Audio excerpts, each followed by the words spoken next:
क्या हाल चाल। आज हम लोग जो बात करेंगे वो करेंगे बहादुर और बुज़दिल पे, जो आज का टॉपिक है कि बहादुर कैसे बने। तो पहले बहादुर और बुज़दिल को जानने से पहले इन दोनों के बीच का फ़र्क जान लीजिए कि बहादुर किसे कहते हैं और बुज़दिल किसे कहते हैं। बहादुर वो होता है जो गलत को गलत और सही को सही कहता है और सही के लिए किसी भी हद तक लड़ लेता है। बुज़दिल वो होता है जो न गलत को गलत कहता है, न सही को सही कहता है, और जो पल्ला भारी होता है वो उधर झुक जाता है और अपनी ज़िंदगी सिर्फ समझौतों से गुजार देता है। किसी युद्ध से या किसी लड़ाई से भाग जाना, डर जाना कभी भी बुज़दिली नहीं होती है। अगर आप इतिहास पढ़ें तो महाराणा प्रताप रणभूमि से कई दफ़ा भागे हैं। बाबर उज़्बेकिस्तान छोड़ के भागा था। बाबर का जो बेटा था हुमायूं, शेरशाह सूरी ने जब हमला किया था तो उसे फ़ारस जाना पड़ा था, वो भाग गया था। तो ये बुज़दिली नहीं होती है, ये युद्ध रणनीति का एक हिस्सा होता है। अब बात करते हैं बहादुर कैसे बने। एक जो मतलब एक जो मिथ्य है, बहुत बड़े स्तर पे है, वो छोटे मोटे स्तर पे नहीं है, कि बहादुर जो होता है वो डीएनए से आदमी होता है और बुज़दिल भी डीएनए से होता है। जैसे माना जाता है हिंदुओं में जो छोटी जातियाँ हैं वो सब बुज़दिल हैं, सब बेकार हैं, और मुसलमानों में कुछ जाति हैं कि बिल्कुल बेकार हैं। नहीं, ऐसा नहीं है। सबका खून एक है, सबका हाथ पैर और सारी चीज़ें एक हैं। फ़र्क एक चीज़ का है बस, बहादुरी एक कला होती है जो हमें सीखनी पड़ती है। जो ये सीखे हुए होता है, जिसके ये घर में चला आता है, ठीक, वो उसके डीएनए में आ जाता है। जिसे हम लोग अक्सर कहते हैं इसके डीएनए में, वो उसके डीएनए में आ जाता है।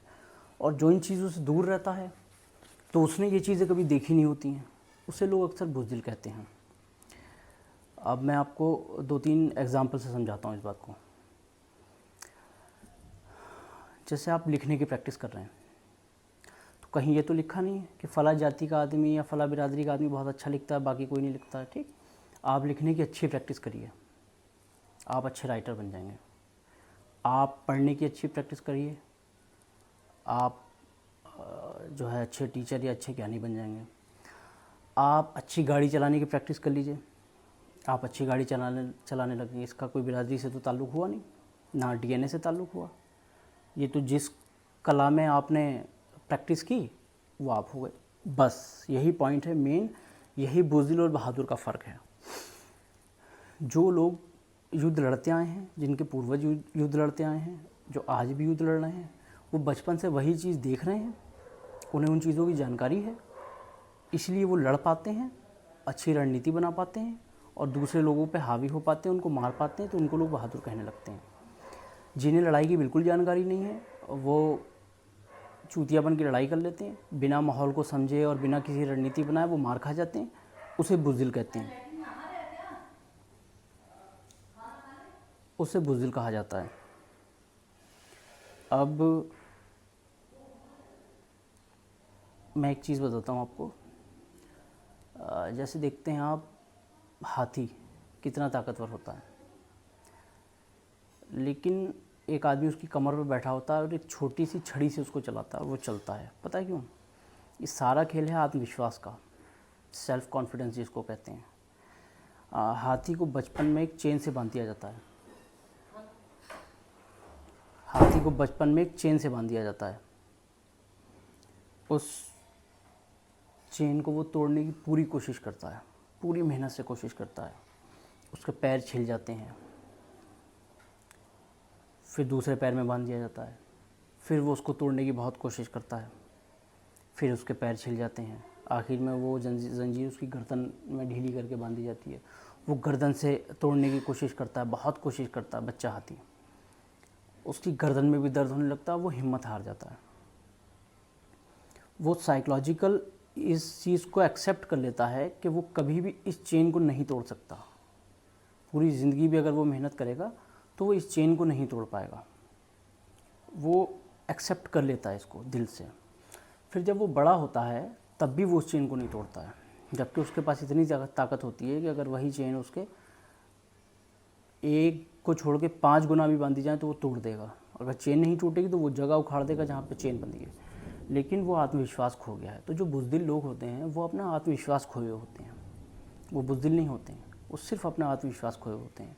वो एक किसी पर्टिकुलर जाति के या किसी पर्टिकुलर आदमी से डर जाते हैं और वो सामना नहीं करते हैं। उनको लगता है कि नहीं, इससे हम जीत ही नहीं सकते। जबकि सच ये है कि अगर आप अच्छी रणनीति से लड़ेंगे आप सबसे जीत सकते हैं। लड़ने की रणनीति होती है, जब आप कमज़ोर हो तब खामोश रहिए, जब आप ताकतवर हो तो अपना बदला ज़रूर लीजिए। अक्सर लोग जो इस मिजाज के होते हैं ना, माफ़ कर देने वाले, को माफ़ कर दिया, तो जहाँ गुंजाइश है माफ़ करने की वहाँ तो माफ़ कर दीजिए।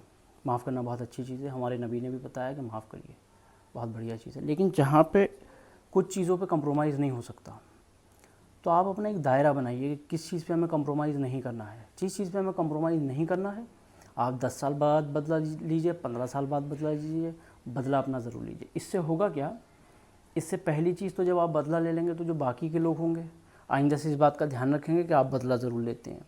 दूसरी चीज़, आप बहादुर बनते हैं, इसमें बहुत बड़ा जो रोल होता है वो आपके पूर्वजों का ज़रूर होता है।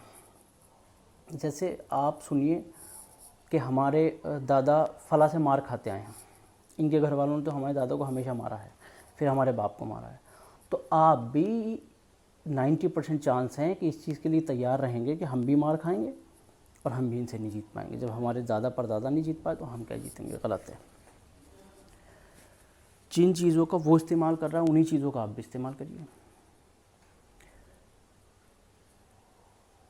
और नहीं कर पा रहे हैं तो ज़िद से मत हटिए, बस ज़िद करिए, पीछे पड़ जाइए।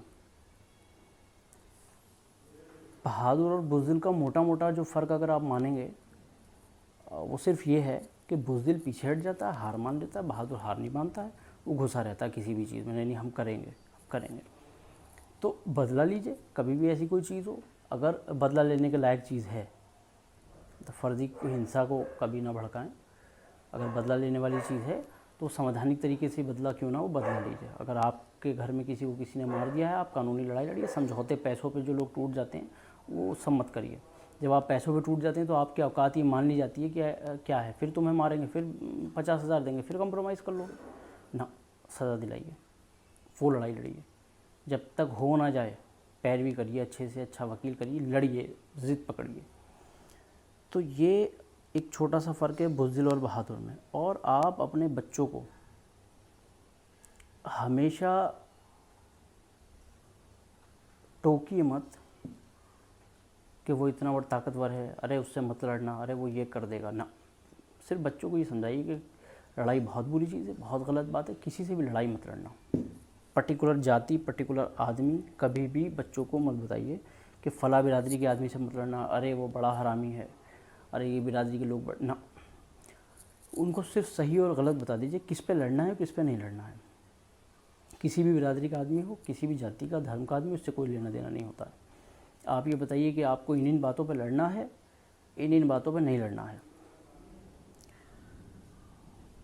जैसे आप समझाइए बच्चों को कि अगर कोई तुम्हें गाली बके तो तुम इग्नोर करके चले आओ, ठीक है, कोई बुराई नहीं है इसमें। अगर वो फिर बदतमीज़ी करे तो उसको मारो, खूब मारो, ठीक। एक ये होता है, एक ये होता है कि कमज़ोर ने गाली बकी तो मारो, और फ़ला ठाकुर ने, फ़ला पठान ने, फ़ला मुसलमान ने गाली बकी तो गाली खा के आ जाओ।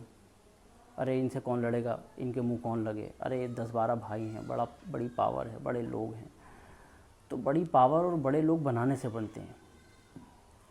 बुज़दिल आदमी क्या करता है, वो दूसरों के कभी मामले में नहीं जाता है, वो अपने में ही रहता है, हमेशा अपने घर में रहता है। उसे हमेशा वो मतलब ख़ुद में सेटिस्फाई रहता है। वो ना दूसरे, उसका मानना है ना दूसरों के पचड़े में पड़ना है, ना किसी को डालना है। लेकिन जब उसी को ज़रूरत पड़ती तो वो रोता है कि फ़ला ने मार दिया, फ़ला ने ये करा, फ़ला गाली बक के गया, फ़ला मेरे घर पे कब्ज़ा करे ले रहा है।